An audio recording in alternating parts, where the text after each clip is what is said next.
Okay, so here's a question for you. Do you suffer from low self-esteem or maybe poor confidence? Do you find your insecurities holding you back and sabotaging your life choices? If so, then this video is for you. I can tell you now that a lack of self-confidence and low self-esteem is the single most frequent reason that my clients come to see me looking for help. Hi everybody, Lesley Hornsby here. Today's video is all about finding your self-confidence. Now I post new videos every Thursday, so for more help, insight and advice on life coaching and using the best NLP techniques to get your life back on track, then if you haven't done so already, click that button to subscribe, hit the bell, and you'll get notified whenever I post a new video.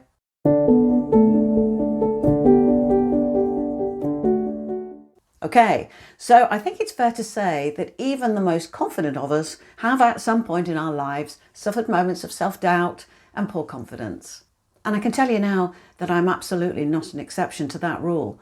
Frankly, I cringe sometimes to think back on how many missed opportunities and moments there were in my life when I could have achieved what I wanted to if I'd just been brave and self-confident. But I either ended up letting my nerves get the better of me, or I just chose the safer option in both my career and my personal life.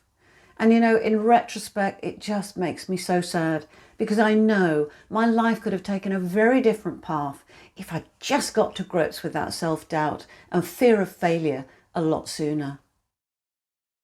This sounds familiar. If you find yourself constantly shying away from doing the things that you really want to do, limiting your accomplishments and turning your goals into what feel like unattainable fantasy, then it really is something that you need to pay attention to and do something about. You know, without doubt, low self-esteem and confidence, well, they can seriously and negatively impact on your life. I think an important place to start then is to clarify for yourself what a lack of self-confidence or self-esteem means to you. Because of course, that's not necessarily the same thing for everyone. And also, it's rarely a continuous state of being. I mean, poor confidence is usually, it crops up at specific moments in your life and either makes you afraid to do something or just stops you from doing it entirely. I know the word afraid might sound like I'm overstating things, but essentially that's exactly how your brain interprets your emotional response to situations that stress you out. I mean, chances are, when you contemplate things that you don't really feel confident about, you might get an increase in your heart rate, your palms could sweat, maybe your stomach will churn. And what causes these reactions in people can be for any number of reasons. It could be anxiety over public speaking, maybe a dread of meeting new people or going for a job interview. I mean, the list just goes on. These kinds of physical and emotional reactions have their origins in our fight or flight response, and they are absolutely real and often quite debilitating. Or if, by the way, you'd like to explore anything that's been raised in this video, or you've got questions, please, by all means, leave a comment and I'm always happy to respond. So it's probably not the first time that you've looked for answers on improving your self-confidence. There are literally thousands of books, videos, articles and blogs on the subject.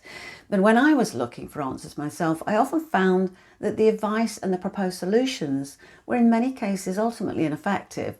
They didn't really feel like there was anything concrete being offered, and I wanted something that I could act on, not just theoretically navel gaze, which didn't really work for me. It's just that I didn't think that telling yourself to be more confident somehow would just miraculously solve the problem. When trying to make this kind of seismic change for yourself, the very first thing you have to do is commit to making the change. Now, I know that might sound obvious, but it's tempting sometimes to look for easy solutions that really don't require any work or input. It's like passively reading a self-help book on building confidence and then, just because you've read it, expecting everything in your life to change. And not only do you need to take action in order to change things, but to do so in a way that is fundamental to your psyche so that it eventually becomes an effortless part of you. It's a difficult thing to achieve, but essential in order for you to get the results that you want. If you've tried techniques in the past and they haven't worked, then the chances are that you either didn't commit sufficiently or that they just didn't suit the way that you think and respond to things. So where does confidence and self-esteem come from anyway? I don't think it's any great revelation that self-confidence is essentially just a state of mind, an internalized construct, And what I mean by that is, as sentient beings, we're gifted with self-awareness, but with that sentience comes a need to understand our place in the world. Effectively, we look for meaning in our lives. Why are we here? What's our purpose? And so on. We reach decisions about ourselves and construct our relationships with the outside world through the development of our values and beliefs. With the possible exception of people who've been brain damaged or people born with genetic abnormalities, your values determine both your personality and your character traits and control everything you think and do. Your beliefs are representative of those ideas that you believe to be true. You have low-level values, those that are fundamental like comfort and security, or they can be high-level values such as love, happiness, passion, integrity, and so on. Your values are hinged on both your beliefs and they determine what you deem to be important to you. They dictate the standards by which you conduct your life and make choices and relate to every aspect of your life, whether it's wealth, career, success, family, and so on. When your experiences align with your high-level values, you feel good.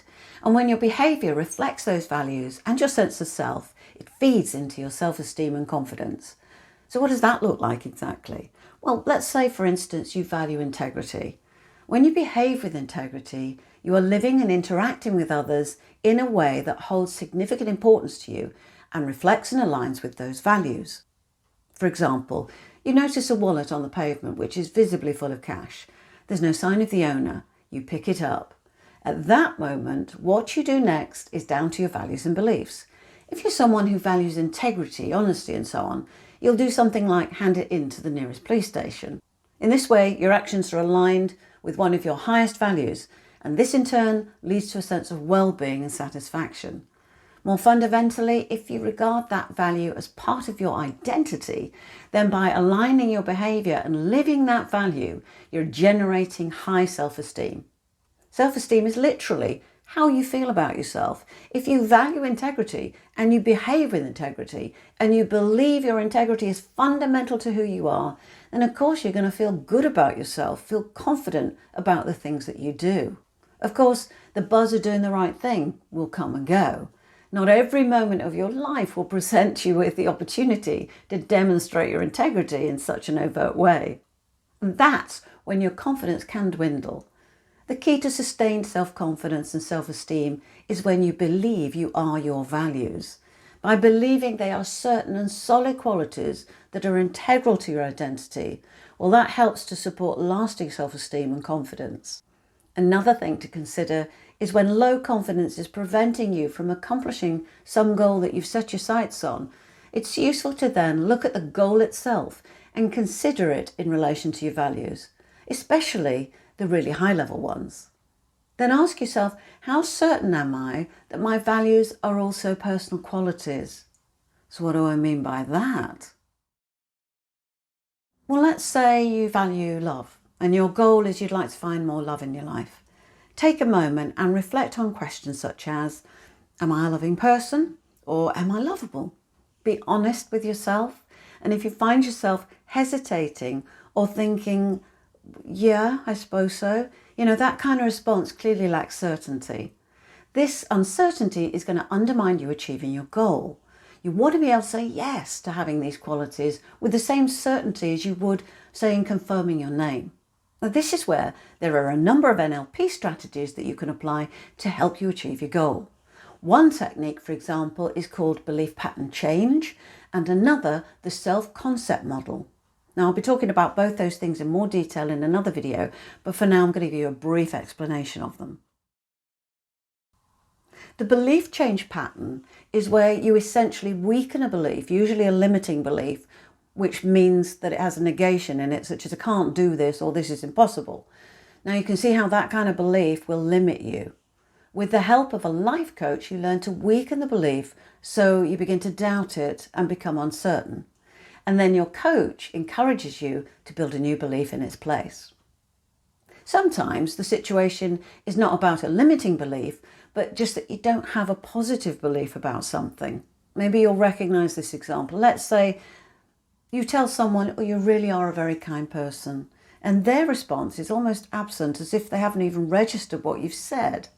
This is sometimes known as discounting, much like when people say things like, well, not really. The reality is you know them to be kind. They themselves don't recognise it because it's just not a part of their self-concept. When it comes to self-concept, such as someone saying, I don't think of myself as lovable, a coach will look for more information to know what that inner experience is. This belief can be rooted in either a negative self-concept or literally no conception at all about yourself. You may well know what the word lovable means. You just haven't consciously or even subconsciously noted experiences in your life, whether positive or negative, that provide any information about whether you're lovable or not. People who don't know if they're lovable typically often ask other people for confirmation. The problem is that this kind of external confirmation, it just doesn't last very long. It's like receiving water into your cupped hands. It quickly slips away, disappears.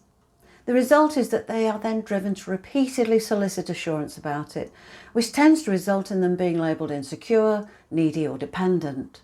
By helping you assemble experiences into a desired quality of positive self-concept, a good coach can help you learn how to transform an ambivalent or negative quality of self-concept into a positive one. Self-confidence, by the way, is harnessed the same way as physical fitness. You have to build it by engaging in behaviours that encourage you to feel more and more confident, not just about the things that you do, but in who you are, in your inner self. Through reflection and applying the appropriate NLP techniques, you'll learn self-efficacy. That's the bedrock that underpins self-esteem and confidence.